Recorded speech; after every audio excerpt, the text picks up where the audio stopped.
Kasi pag-uusapan nating malupit na malupit yung pasabog mo ng confidential funds. Ano ba na naman yan? Nangyayari dyan sa confidential funds na yan. Nakala ko ba tapos na yan? Tinanggalan na si, ano, di ba? Si BP Sara. Bakit meron ka bang, may na-discover ka na confidential funds ng iba? At ito nga, ang confidential funds ng House of Representatives. Sige nga, kwento mo nga, Madam Sas, kung paano mo na-discover itong kalokohan na to.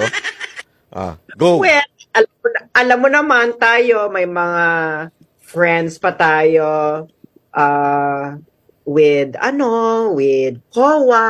Alam mo naman yung mga yan, nung panahon, kahit naman nung panahon ni PRD, nag-aano sila ng information na, ito yung mga, may mga tiwaling eme-eme, no?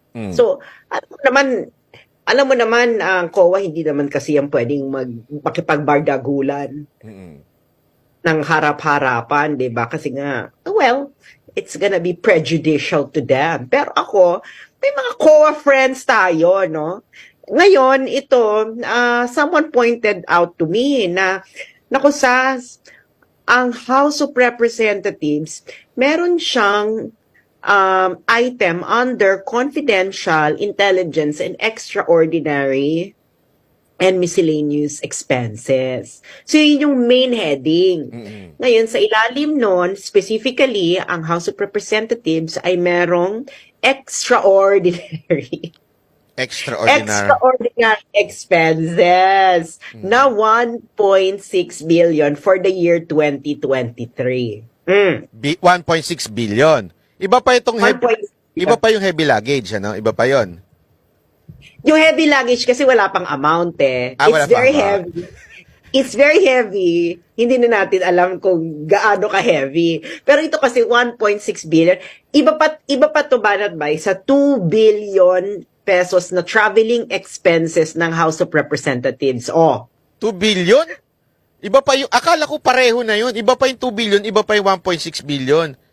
Iba pa yun. Iba pa rin yung pambayad nila ng personnel services na umabot ng 4 billion for 2023. Pero linawin natin kasi may nakita akong post doon, nakalagay 1.6 lang.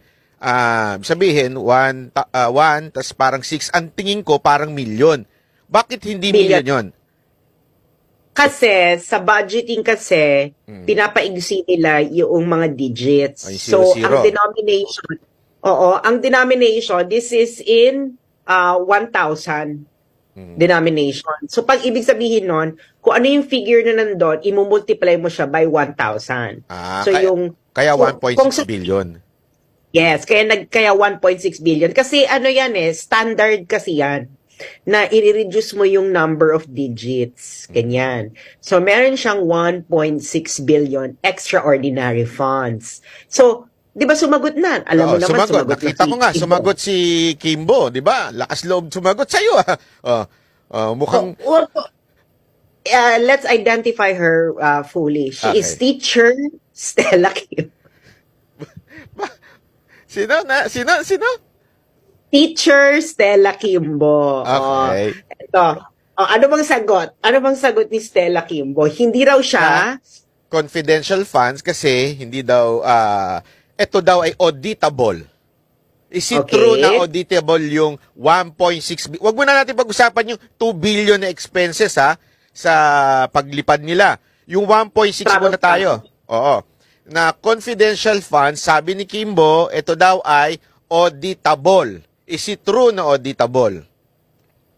Well, kahit naman ng confidential funds, auditable eh. Okay. Ang pinagkaiba lang ng confidential funds sa extraordinary funds, ang confidential funds, dapat ito ay may national security implications. Meaning? Kaya nga siya confidential kasi nga may kinalaman siya sa national security. Halimbawa, gagamitin mo siya sa surveillance, gagamitin mo siya sa pagtip ng mga informant, ng mga kriminal or whatever. At kung anik-anik pa. Diba? May kinalaman sa national security. Kaya siya confidential kasi hindi pwedeng busisiin kung kanino binigay. Pero na-audit siya kasi magbibigay ka ng report, magbibigay ka ng alam mo Byron, pag tiningnan mo ang guidelines ng COA sa confidential and intelligence funds, aabot ito ng 33 pages. Ng report? Ganyan kahaba ang guidelines, ng paggamit. Okay. Yes. Ang extraordinary funds, iisa lang. Anong isa? Ang guidelines? Well, hindi naman iisa, pero iisa lang ang rule. Ang rule ay kailangan lang ng certification ng head of agency na yung pera ay ginamit doon sa kiniklaim nila kung saan siya ginamit. Hindi mo kailangan magbigay ng resibo.